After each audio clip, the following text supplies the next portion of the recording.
Hello, and welcome to Coffee and Conversation for Well-Being. Today's topic is burnout. Most of us, if not all of us, have experienced burnout at some point. I am your facilitator, Geralyn St Joseph. Today, we're going to try to figure out burnout. How do we avoid it? How do we recover from it? And, what does it mean? What is its meaning to us? Should we be paying attention to this?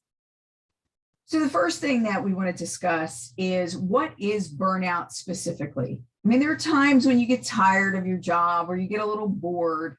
Burnout is a little bit more than that. Sometimes it's a lot more than that. When we're burnt out, we lack enthusiasm. We lack motivation. The drive is gone. We feel like we're just dragging along. And oftentimes you'll see that with people who are like, wake up, go to work, eat, sleep, repeat. And when you have that kind of a cycle and there's nothing in there that replenishes you or fulfills you, that's when burnout can happen. So if you're feeling disenchanted with your job and then it spreads out to your whole life because you just don't have energy for anything, that's a good time to start looking around and trying to figure out why you are out of alignment, what is going on, what needs to be corrected.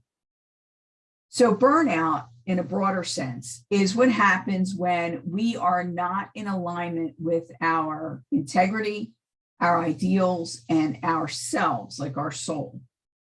When we're out of alignment, if we're doing a job that we really don't believe in, or there's something going on that's lacking in integrity, and we're just kind of keeping quiet about it, or we feel like there's nothing we can do about it, those types of situations very often lead to burnout. Because what it does is it takes all of our energy and focus to put on this act all day for somebody that's not really appreciating it, and in such a way that it's making us feel bad about ourselves. So as we move forward, what we want to do is look for situations where we can be in better alignment with our own integrity. For instance, just as an example, when I was younger and I ran movie theaters, I ran a particular theater and there was a 23-year-old general manager. I was the first, it's like you have a general manager, your first assistant, all that kind of stuff. We had the busiest theater in the United States at the time. We had over 100 employees, and he decided to start cherry picking from the girls who were like barely 16, 17 years old. When I discovered what was going on, I had a talk with him. And then it was like, well, he had spoken to the girl's parents. I'm like, but she works for you. This is wrong. You need to either put her in a different theater. She can't be on the staff if you're going to be dating her. Number one. Number two, it's illegal in the state of Pennsylvania. You're too old for this 16-year-old kid. And it really, really destroyed the morale of a theater that was running really well before then. And it started this whole cavalcade of people just starting to be more like abusive to the employees. And I do not stand for that. So a lot of that stuff was not happening when I was on. And then it got to be where I was being put on by myself with just one other person who had the same kind of morals that I did. But then when the kids came to me and complained about things, I always took it a step further, always, but nothing was done. This general manager, who was like the golden child for whatever reason, he was not held accountable. And this went on until finally, years later, in a different theater, probably in a different state, where finally the law caught up with him. So when you're in that kind of a situation, what do? Well, I did my best to protect the kids. When I found that I could not, what I did was the kids that he was picking on, I wrote very good recommendations for them to go find other work, and I quit myself. I quit. I left a letter with the heads of the company so that when everything did come out, I had evidence that they knew about all this and they allowed it to happen, but I could not stay there. It literally made me sick. So I had to move on and do something different, which is scary when you have an apartment and you have a car and you have all these bills to pay. But I had to, because my integrity would not let me stay in that kind of a situation. And it didn't take me long to find another job because I was in alignment, and because of my energy, it was very simple that another job actually came to me. I didn't even have to go look for it. So when you're out of alignment in that way, and it's about your integrity and your values, you have to do something, or your physical, mental, emotional bodies will start to pay for it. They suffer the consequences. That's where you start getting sick, high blood pressure, you gain weight, all these different kind of things, because you're dealing with a power that is not allowing you to be who you are meant to be. And it's also out of alignment with integrity. So that's one way. Another way could be, it's not that something major like that is going on, but it could be that whatever is happening is out of alignment for you because it's not including self-care. Choose yourself first. I know it's really hard for many of us, unless, certain personality types it's not hard for. But if you're suffering from burnout, you're probably not one of those personality types that they take the cherry on top and they make sure they get the creme de la creme. You're probably the person who's making the creme de brulee, So when we see this and we're giving and giving and giving, we are depleting ourselves and not getting anything back. There has to be an equal exchange. Without an equal exchange, that's when you become really ill. I mean, it'll physically make you ill. That's when you start having depression. That's when these kinds of things start piling on. And it doesn't have to be just at work. It could be in the family. It could be in a friend structure where, at one point I was, one of my friends was dating this one guy, and then he introduced her to his friend, and she started seeing his friend, who was supposed to be his best friend, behind his back. And it was like, and then I was brought in like we were going on a double date or something. And as soon as I found out what was going on, I immediately walked out. I'm like, you guys are either going to tell him or I am, because this is ridiculous. You don't do this to somebody. So for me, it gets so intense that I get physically ill. I have to be in alignment. When I'm not in alignment is when things go wrong. And the same thing happens with you. Some people are real quick to react and notice it immediately, and other people are not so quick, because there are times when it's just incrementally, it's just this little bit, and then this little bit, and then this little bit. And the next thing you know, you're way out here and your alignment is here. Okay, how did I get there? And you find that you've either gained or lost a lot of weight, you're not feeling well, like things just don't feel right and you don't know why. So you need to look around you and see what it is that is creating that. The other thing is, when you're doing things for others and you're trying to be a good person, but there's no appreciation. When there's no appreciation, or it doesn't seem like there's any appreciation, then that is simply pouring your cup out and you're not getting anything back. There's got to be give and take. So when somebody's requiring of you to constantly give of yourself, to volunteer all the time, and like they're not doing anything to support you or to do anything that is beneficial, then that's out of alignment. It's out of whack. That's not the way things work. There's got to be an even exchange. And even if it's a pay it forward kind of an exchange, there's got to be something. The energy has to be moving. In the Bible, Jesus said, don't throw pearls before swine. We've all heard that term. And basically that's what he's talking about, is you're doing your best and you're throwing it at people who could not possibly understand it and who could not possibly reciprocate in a way that is mutually beneficial to the two of you. So when we're not appreciated and we keep trying and trying and trying, and people who have lived like with a narcissist or somebody with narcissistic tendencies, where nothing is ever good enough. And they constantly make you jump through hoops, and you're trying so hard and it's never enough. You're depleted and it makes you weak. And when you're weak, you're easier to control. So we need to really watch out for these things. And all these things create burnout. The basic idea is that if you are in alignment, there's energy coming back and forth. So there's an equal exchange, and you stay full, or at least 3/4 full. There might be days where you're tired, or days where you don't feel like doing something, or you might get sick or whatever, but it's not like a long-term heavy thing. When you lose your enthusiasm, that's when you have to step back and look at what you're doing. What is enthusiasm?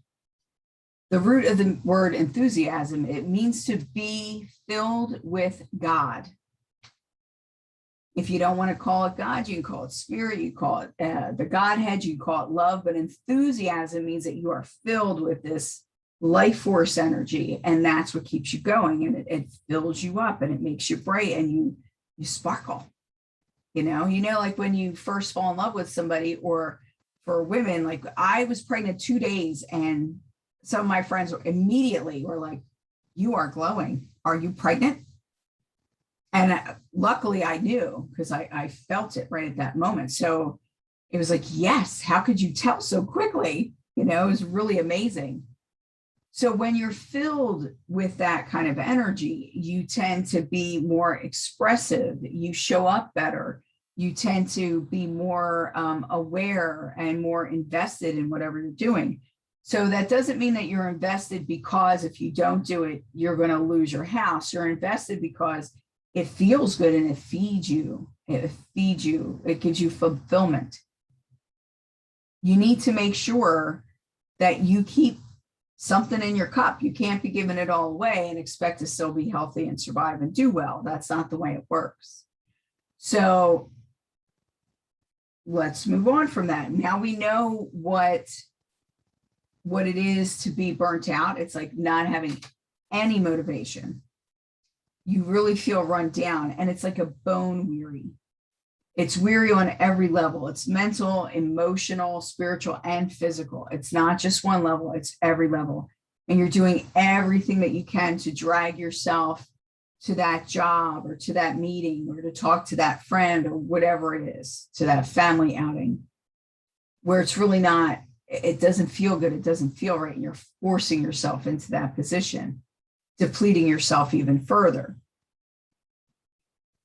So we can see it coming by being aware of where our alignment is. Like, who are we? This is my favorite cup. It says, be you. Figure out who you are and be that, because nothing else is going to work. You can emulate someone, you can mimic their actions, you could want to be like them, but you're not them. You take what they've done as an example, and then you create something new. You create something that has more to do with who you are and what you need and what you bring to the world, because we're all bringing something different to the party. It's like a big potluck, and we're all different dishes.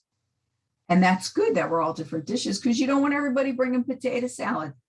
That's a boring party when everybody brings the same thing. Everybody brings something different, and that's what makes it wonderful.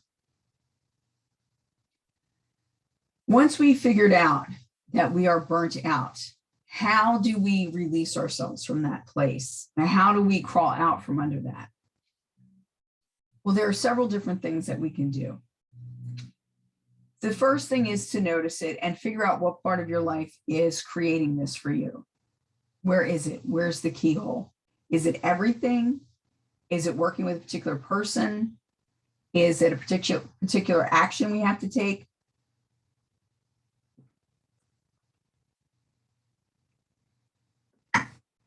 Is it the lack of appreciation? Maybe we really enjoy our job, but maybe we don't like who we're working with. The easiest way to start to combat burnout is action, which sounds so counterintuitive because all you want to do is sleep and all you want to do is hide and all you want to do is get away from everybody.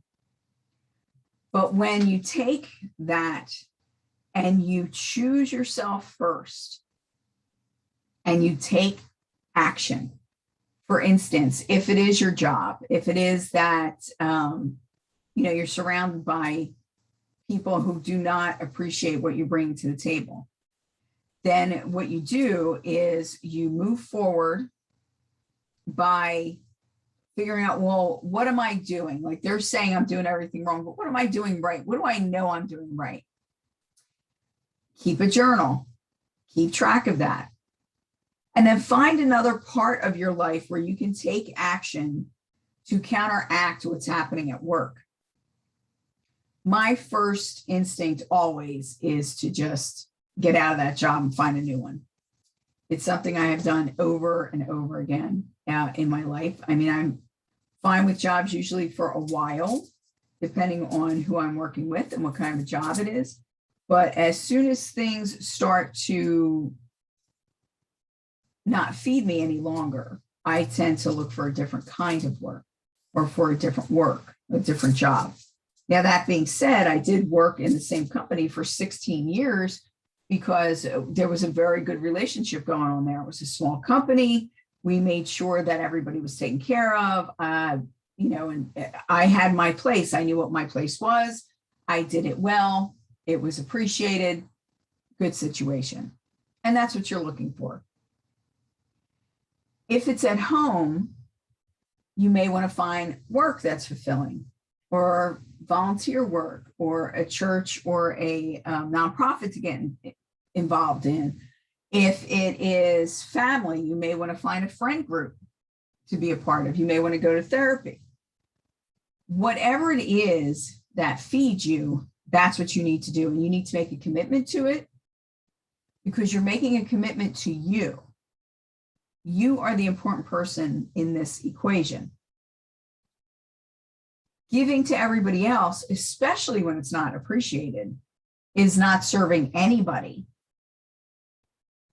And yes, they may notice when you're gone, or they may not. They may just get somebody else to fill your shoes and do the same thing that you were doing until they run them out. I notice that a lot with different companies will do that. They will take somebody who's enthusiastic, steal all that enthusiasm, run them into the ground, work them to death, give them very little for it, as little as they possibly can, and then they just let them go. And then the next person comes in. So there's none of that support back and forth. You need to find something that's going to support you as well as you support it. What makes you feel alive? Now, this is different for everyone. I have a friend who it's all about swimming. She's got to be in a pool. She's like a fish. That is her happy place. So when she's not feeling good about things or when things aren't going her way, what she'll do is get a pool pass and go swim for a couple hours. And by the time she gets done, she feels so much better. And doing something physical like that accomplishes many things. One is it's getting rid of all the, what is it called? All the adrenaline in your system from the stress and the cortisol. You're working all that out. So you are actually getting it out of your body. You're getting it out of your system because you're doing movement. For myself, when I'm stressed, I like to dance. Does the same thing, works all those chemicals out of my body and allows me to feel good about where I am and allows my body to feel more alive. Maybe you get your sustenance from reading a really good book. Maybe you get it from a fine wine. Not too much of it though. When we overdrink or use pharmaceuticals and that kind of thing is the only way we know how to calm down, you are definitely not in the right place. If you absolutely have to have that, then you're definitely not in the right place. Whatever part of your life that you're trying to hide from. And for people who say that, oh, it's fun, it's not fun. It is not fun for anybody and for anyone involved. It's not fun. So there's a difference between having a beer or two to relax and having a case or two every night. There's a difference there. So the difference is like just relaxing your body a little bit, or like totally leaving your body because you drink to excess or you do drugs to excess. These are clues that you are in burnout mode and that you are not functioning on your highest and best level. Find what makes you happy. The first step is to choose you first. If it's about taking the overtime, where, I mean, most of that money goes to taxes anyway, so sometimes what's the point? And really look at what you're losing. If you have to choose between that and going out with your friends for a night, one night a month, to blow off steam and to dance or to go swimming or to go down the shore or do whatever it is, you need to do that. You need that refresher, and it needs to be on a regular basis. So if you're waiting until you are burnt out and you're feeling depleted, one night is not going to do it. One night is not going to be helpful. There's a reason why the work week is structured the way it is, where you have 5 days on and 2 days off. And more companies are moving to 4 on, 3 off, because that's actually a much more balanced and more productive work week for most people. We also find that the more hours you work and the more you push yourself, the less effective you are. So the more you're doing this, the less you're accomplishing. It sounds so counterintuitive, but if you, like, certain places are starting power naps and things like that. If you're truly burnt out, a power nap is not going to cut it. It's not going to do too much of anything. When you're truly burnt out and things have affected you through all your layers and into the physical, it often will take up to a year or more for you to completely recover from that. And that recovery means, choosing yourself first, always, having a better diet, changing your lifestyle, knowing your values and where your integrity lies and making sure you stay on that path. And also it's about resting and relaxing, but replenishing. What you need is rejuvenation. A good way to rejuvenate is through meditation. When you're truly burnt out, when you're at that point where things just cannot go any further because you're just feeling like you're crawling on the ground at this point, you need to take action. I know you don't feel like it, but some kind of action needs to be taken, whether that is leaving your job, going to see a therapist, joining some kind of a club or something. But you need to get yourself out of that energy and shift your energy, move your energy into something different, because it'll start in one part of your life and it just seeps out into everything. And nothing is really worth that. Now, as a single parent, when I was raising my child, one of the guilt trips that gets put on you and the judgments that people have is that you're supposed to be with your kid 24/7, yet you're still supposed to be working a full-time job, yet you're supposed to be, and there's so many of these things. You need to figure out what's right for you. Maybe you have your child part-time. Maybe you have another person who is active in the raising of this child who doesn't live with you. That's okay. You figure out a way to work it out, because when you become depleted, when you become burnt out like that, you have nothing to give anybody. And that's just not helpful on any level. And just getting a day off or 2 days off, you haven't even unwound at that point. So you want to make it clear to yourself, if not to everyone around you, what are your expectations? What are you looking for? What fulfills you? So I want you to think about that. And think about, I'm so exhausted, I'm so tired. Where am I out of alignment? Where is this not meeting my needs? And where is this not meeting my values and my integrity?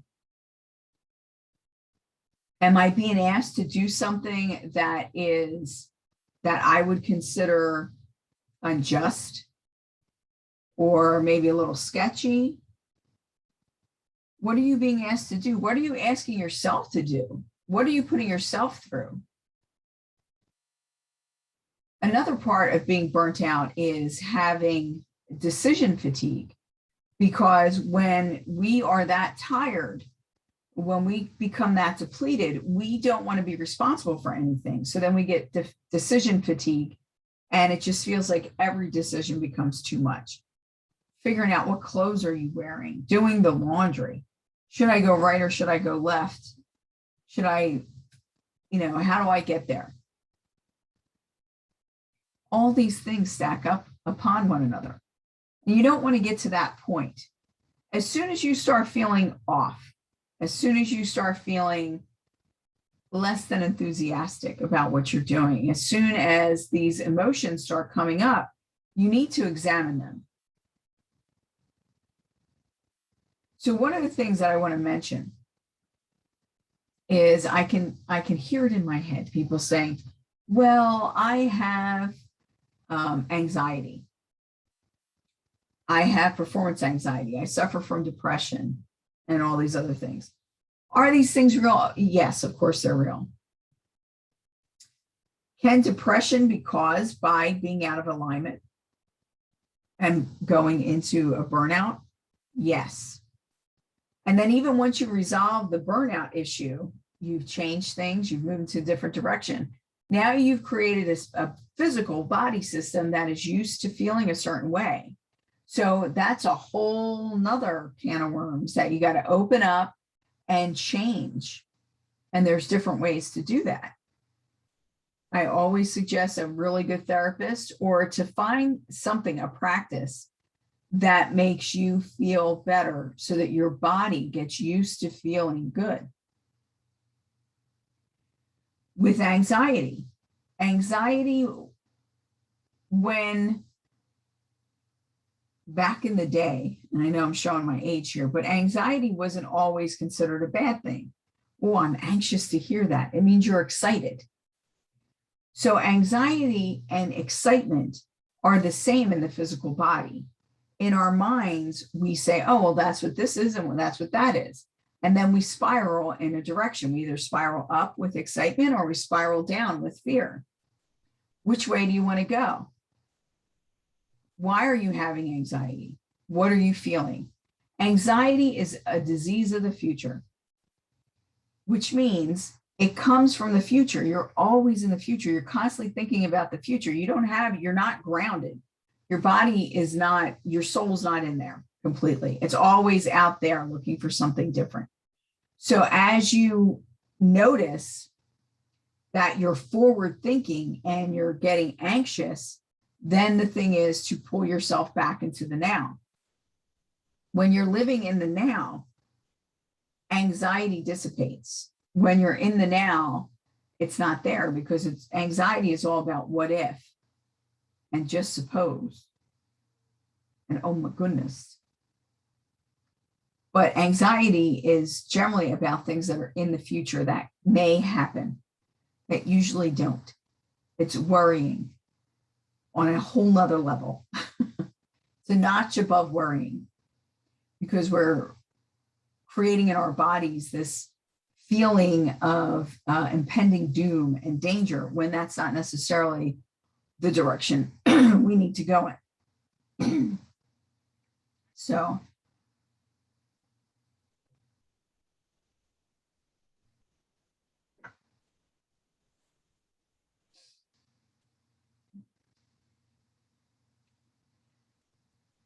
what else can we do to avoid burnout?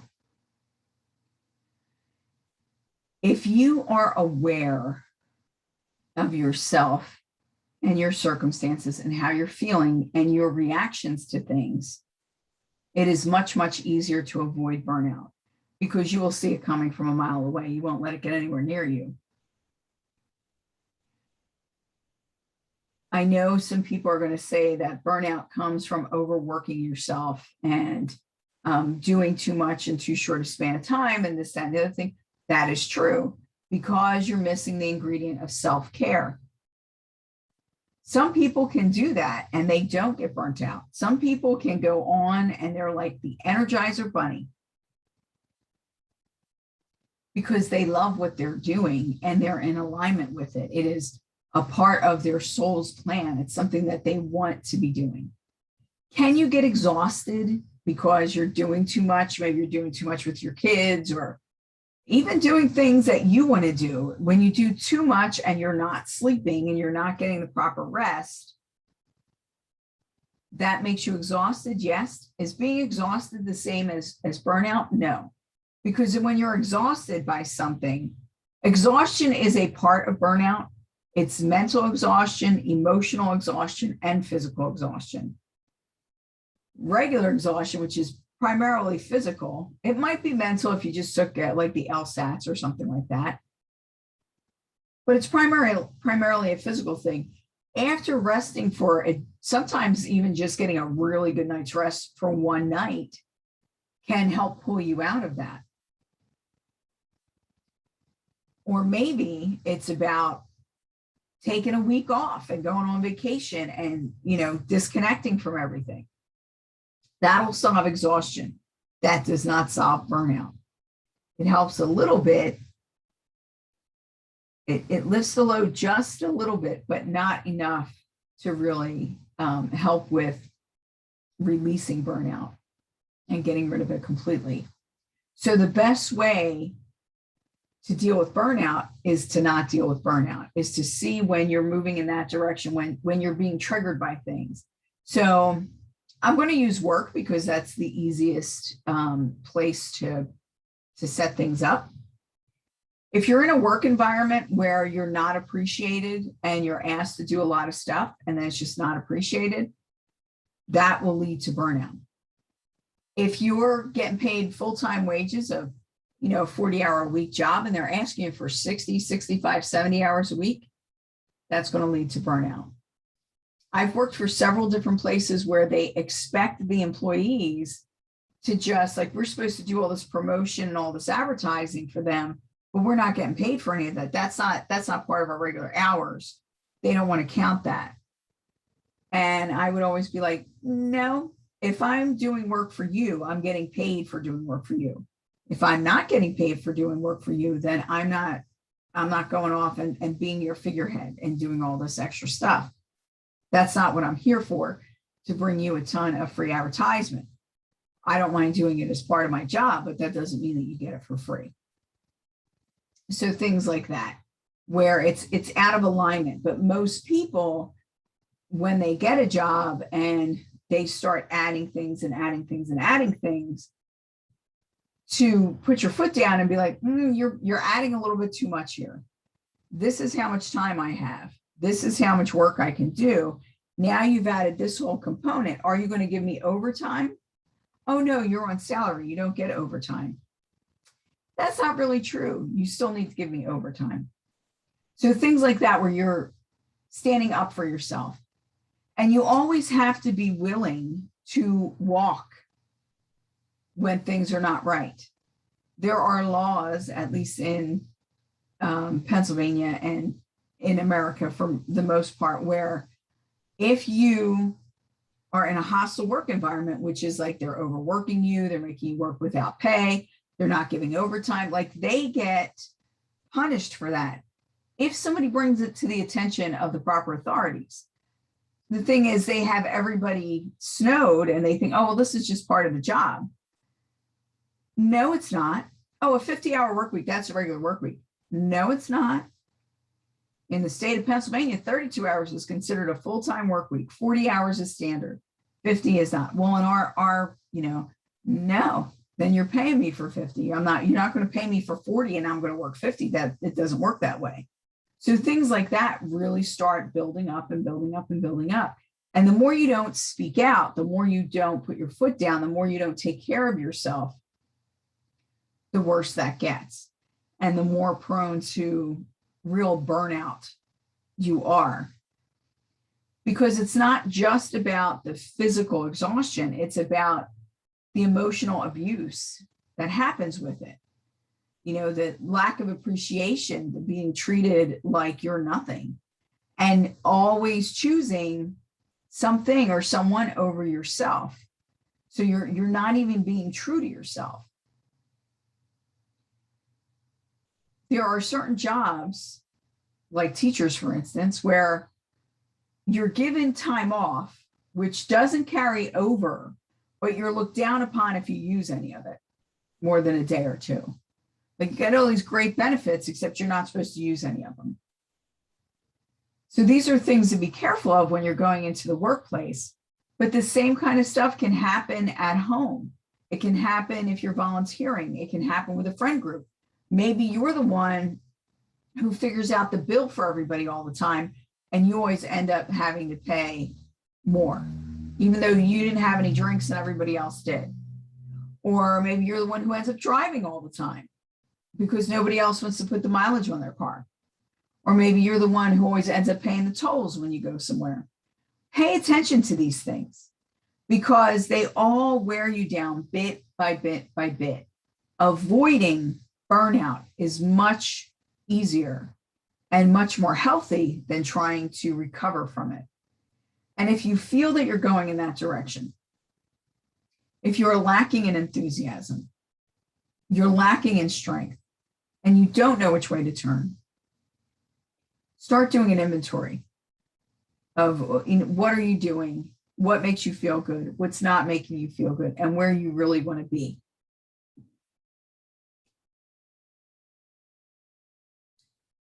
If you're interested in delving into this further with me, you go to my website, relationshipcoachgsj.com, and I have free resources there, and I have for fee resources there.